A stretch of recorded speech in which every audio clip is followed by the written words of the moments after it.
Sur un phénomène en constante augmentation en France, c'est le chinois, le mandarin, qui est désormais la 5e langue la plus étudiée dans le pays. Le mandarin fait une incroyable percée dans les écoles, dans les universités, mais aussi dans les entreprises. Alors le chinois, langue d'avenir, réponse de Laetitia Besson et Raphaël Bayot. Nous savons tous parler le chinois. 我们都会说.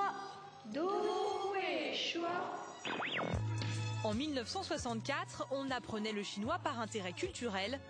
50 ans plus tard, c'est devenu un atout pour le CV. Charlotte et Béatrice, deux auto-entrepreneuses parisiennes, entament leur première année de cours. 客气. Voilà. 客气. Voilà. Elles travaillent dans la mode et le luxe, des secteurs prisés par les Chinois. Totalement perdues lors de leur mission en Chine, elles ont fini par s'y mettre. Les produits que je représente, la marque que je représente, a un gros potentiel en Chine, un très gros potentiel. Il y a des opportunités, c'est maintenant ou jamais, et c'est capital si je veux développer l'entreprise, de passer par la Chine et de savoir parler chinois. Parler la langue du futur, c'est même le slogan de cette école. Selon ses créateurs, parler chinois serait un passeport pour l'emploi et une plus-value pour les cadres qui pourraient demander jusqu'à 15% de plus sur leur salaire. Un appel sur 6, ce sont des chasseurs de tête qui nous appellent. Qu'est-ce qu'ils vous disent? Donc ils nous appellent en disant très simplement, on n'arrive pas à trouver du personnel qui parle chinois en France. C'est-à-dire que les entreprises françaises ont énormément de mal à recruter à ce niveau-là. 900 entreprises françaises travaillent avec la Chine dans le commerce, l'industrie, l'hôtellerie ou le tourisme. Cette manager d'une multinationale française le confirme. Sur un CV, le chinois compte plus que l'anglais, une langue que de nombreux chefs d'entreprise chinois ne parlent pas. Le fait de savoir parler chinois, elle permet de créer un lien, un contact direct avec ses dirigeants et échanger avec eux. Et ça sans déperdition d'informations. Et ça, je pense que c'est un point important et qui aide dans une négociation commerciale. Avant de pouvoir négocier, vous pouvez déjà apprivoiser cette langue.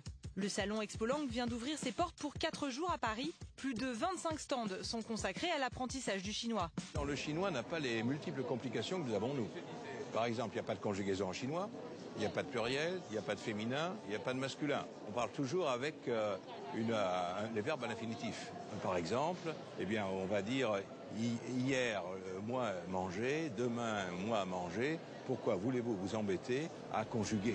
Et plus on s'y met tôt, mieux c'est. 29 000 élèves apprennent le chinois aujourd'hui, soit 3 fois plus qu'il y a 7 ans. Un moyen aussi pour les parents de placer leurs enfants dans des classes élitistes.